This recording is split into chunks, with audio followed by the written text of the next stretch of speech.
Hello guys, welcome back to my class, basics classes.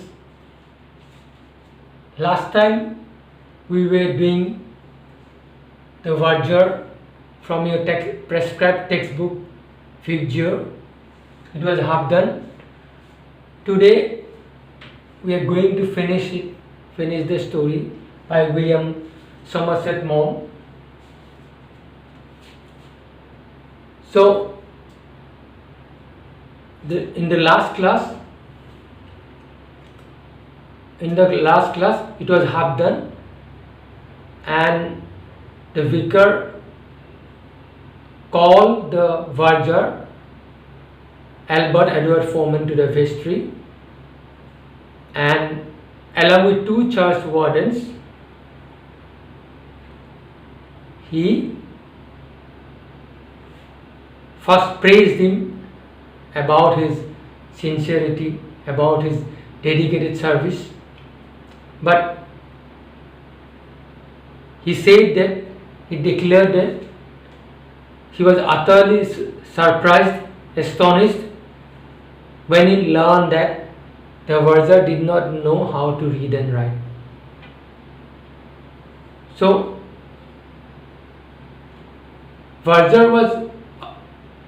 the Verger, Albert Edward Foreman, was a respectable person. If he did not look like a duke, but he looked like an actor who is specialized in duke's parts. So now he left the job. He decided that he would not learn reading and writing, and prepared himself for quitting the job of the Verger. So next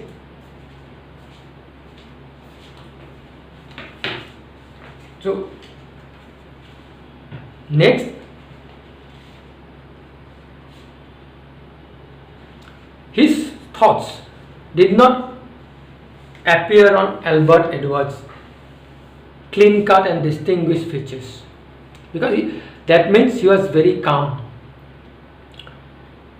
He suspected something, that they would the new vicar along with the two church wardens would announce something which he wouldn't like, because starting as a page boy in the household of a merchant prince, he had risen by due degrees from the position of fourth to first footman. Then when for a year he had been single-handed butler to a widowed peeress, until the vacancy occurred at St. Peter's, butler with two men under him in the house of a retired ambassador. He looked handsome. He was tall, spare, grave and dignified. When the new vicar began briskly, saying that they had got something rather unpleasant to say to him, and announced that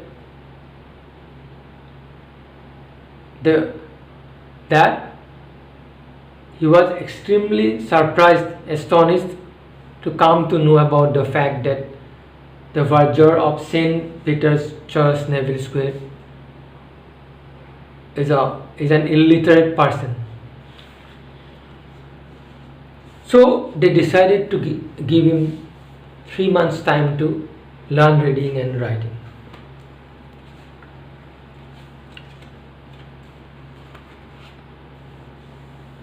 He further said that he had no complaint against him. His work in the church was quite satisfactory, and he had a good opinion about his character and his capacity, but he could not take the risk, or he would not like to take the risk of some accident that might happen owing to his lamentable ignorance. He thought that it was a matter of prudence as well as principle.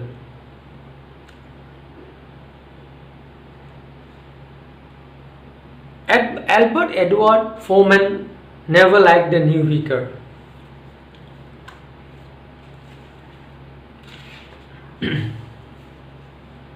And he thought that the new vicar was wrongly appointed in a church like St. Peter's, Neville Square. And so he decided that he was not going to learn reading and writing. So he told the new vicar and also the two church wardens that he would be there till they would find a replacement of him.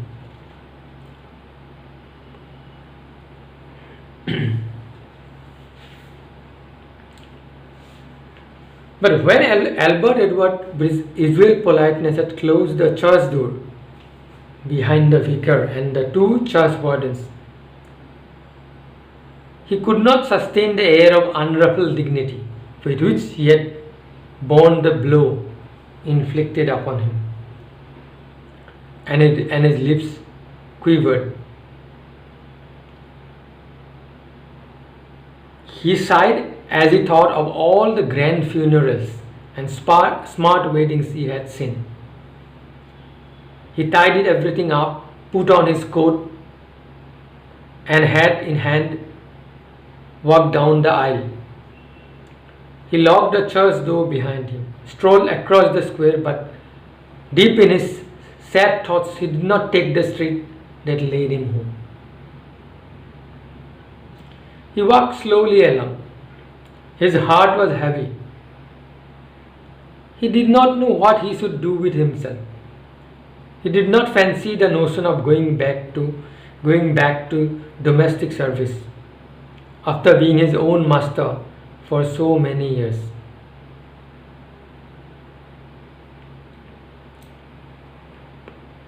He had saved a tidy sum, but not enough to live on without doing something. And life seemed to cost more every year. He had never thought to be troubled with such questions. The Vergers of St. Peter's, like the popes of Rome, were there for life. He had often thought of the pleasant reference the vicar would make in his sermon at Evensong the first Sunday after his death, to the long and faithful service and the exemplary character of the late Verger, Albert Edward Foreman.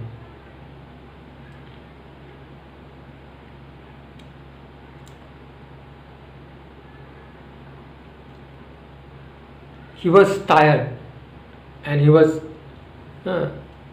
overburdened with all sorts of heavy thoughts.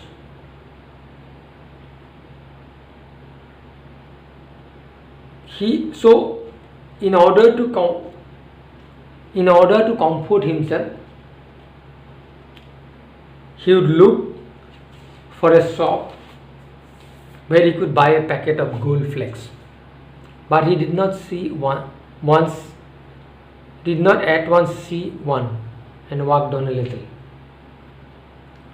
Throughout the whole street, it was a long street, he did not find a single shop which sold cigarettes. Then the idea came to his mind. He gave a sudden start. The idea came to his mind that he could open a tobacco shop and a news agency there. He considered the matter from every point of view, and next day he went along the street and by good luck found a little shop to let that looked as though it would exactly suit him. 24 hours later, he had taken it, and when a month after he left St. Peter's, Neville Square forever, Albert Edward Foreman set up in business as a tobacconist and news agent. His wife said it was a dreadful come down after being Verger of St. Peter's, but he answered that one had to move with the times.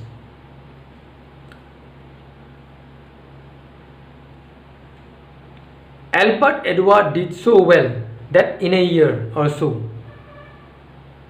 it struck him that he might take a second shop and put a manager in. He looked for another long street that hadn't got a tobacconist in it, and when he found it and a shop to let, took it and stopped it. That was a success too. One morning, when he was there paying in a bundle of notes and a heavy bag of silver, the cashier told him that the manager would like to see him. He was shown into an office, and the manager shook hands with him. The manager of the bank, where he went to deposit his cash, wanted to have a talk with him.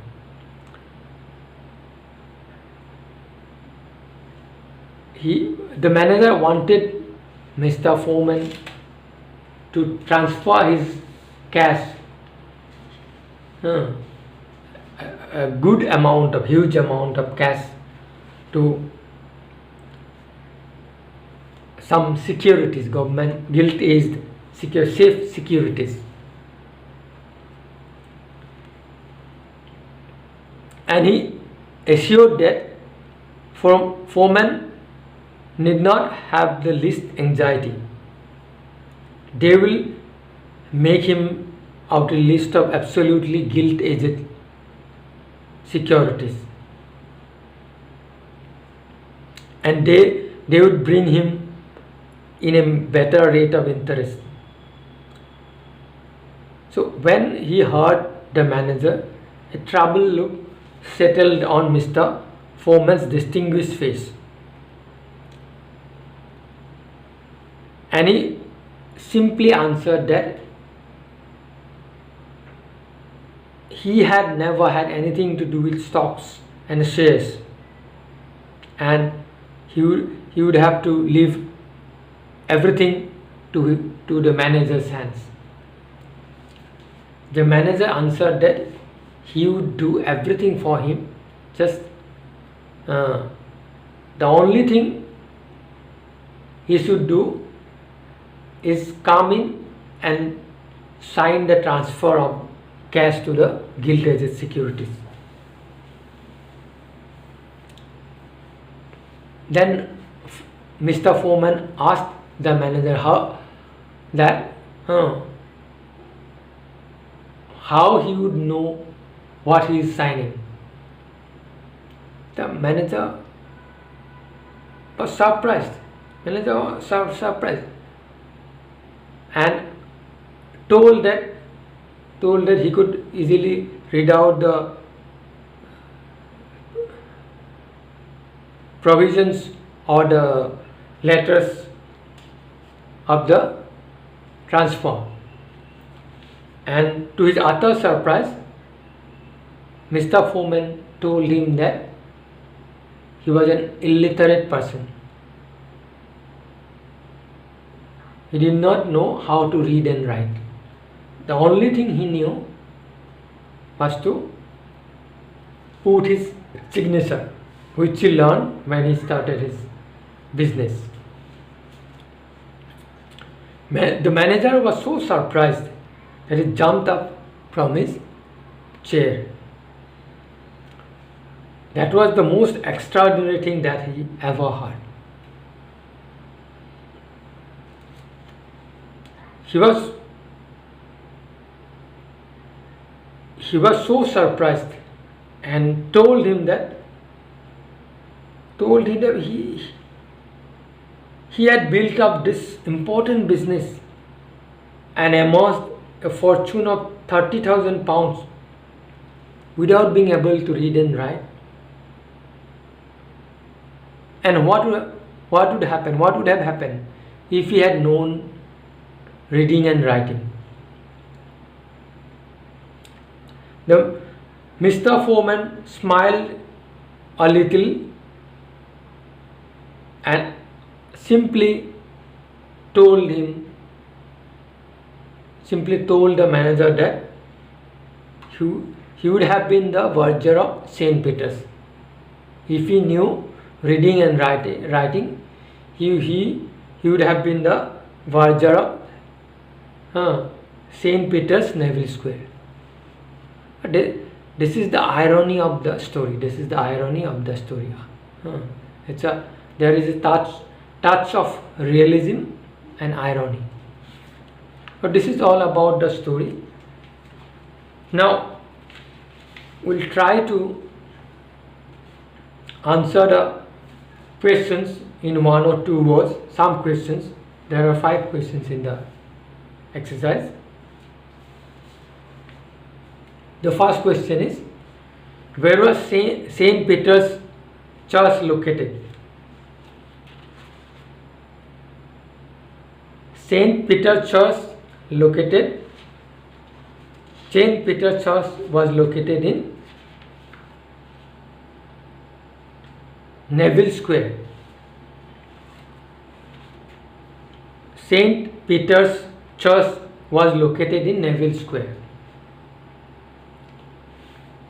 What was the name of the Verger of St. Peter's Church? The name of the Verger of St. Peter's Church was Albert Edward Foreman. Who were in the vestry besides the Verger and the vicar? There were 2 church wardens besides the Verger and the new vicar in the vestry. They were sitting. At what age did the Verger begin walking? At the age of 12, the Verger began walking. What did the Verger want to buy while walking in the street? The Verger wanted to buy a packet of gold flakes, a cigarette brand, while walking in the street in order to comfort him. Answer the following questions in a few words. What was the discovery that astonished the vicar? The discovery of Albert Edward Foreman's illiteracy astonished the new vicar. The new vicar was utterly surprised when he learned that Mr. Albert Edward Foreman did not know how to read and write, and still he had been the Verger of such a fashionable church like St. Peter's for long 16 years. He was totally surprised because he was wondering how could one manage a job of Verger without being able to read and write in a church like St. Peter's. And how could the authorities of St. Peter's Church allow such a person to be the verger of St. Peter's for long 16 years? What occupation did the verger take up after resigning from the church? The verger took up the occupation of a businessman, of a tobacconist and a news agent after resigning from the church. He was looking for opportunities to begin some work, and an idea came to his mind when he was looking to buy a packet of cigarette in a long strip, that he could easily set up a tobacco shop and a news agency there, because there was no shop where one could buy a packet of cigarette. So he became the businessman, a tobacconist and a news agent after resigning from the church. What impression did the verger have about the new vicar? The verger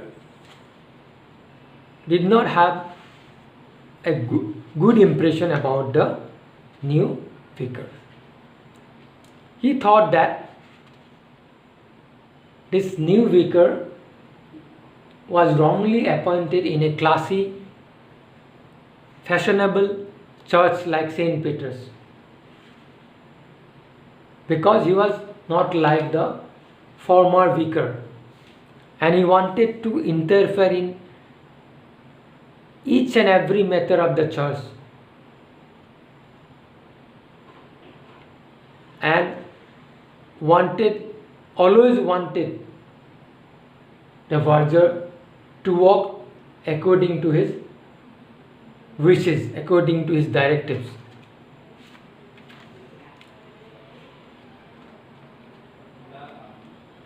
So, and how did the verger treat his gowns? The verger used to treat his gowns with utmost care. The verger used to treat his gowns with utmost care. He wore his gown, verger's gown, with complacence, because he thought that it was the dignified symbol of his office. He took pains with his gown. He praised it and ironed it himself. During the long 16 years, he had been verger of this St. Peter's Church. He had a succession of such gowns, but he had never been able to throw them away when they were worn out. And the complete chaise, neatly wrapped up in brown paper, lay in the bottom drawers of the wardrobe in his bedroom.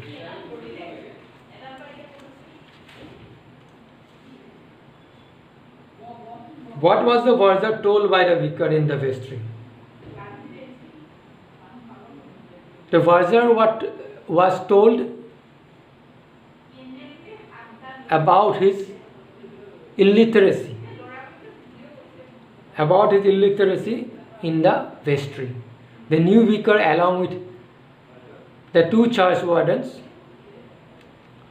told him that they were shocked to know his inability to read and write, and still being the verger of St. Peter's for long 16 years. They asked him to learn reading and writing in 3 months' time. They gave him 3 months' time to learn reading and writing. If within this time frame he is not able to learn reading and writing, he would be in danger of losing his job of the Verger in St. Peter's. These are some of the questions we discussed in brief today. Next time, in the next class, we'll try to discuss some other questions, other important questions. So the class has already been very long, so we'll end up here. Thank you so much.